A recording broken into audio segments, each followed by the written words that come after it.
Tā puiša meitenes, nu, stāstu jums un rādu, kas notiek.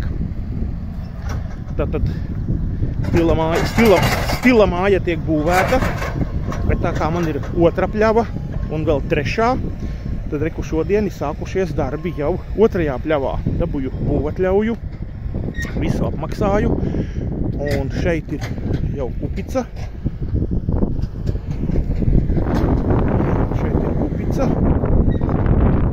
Un šeit top, nu, tā kā iebraucamais tāds laukums, kur nolikt mašīnas, var sakot, te jau top. Lūk, traktors šodien strādā, un roka līdz smiltī šeit, tā kā īpašuma stūris ir šeit, parādīšu, var sakot, 0,6 pļava. Reku ir īpašuma stūris otrs, lūk. Tur tā visa pļava tālumā, prom 0,6 ir manējā, ir būvatļauja, ir interesantas idejas, ko būvēšu tur.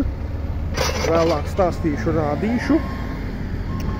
Lūk, un tā kā jā, šodien beidzot tā diena ir klāt, ilgi un dikti gaidīju traktoru no pilsētas, visādas problēmas bija, nevarēja, un teiksim tā, un tikai šodien Dievs deva iespēju, kad te atbrauc, un kad te šodien sākās šie darbi. Otrajā manā pļavā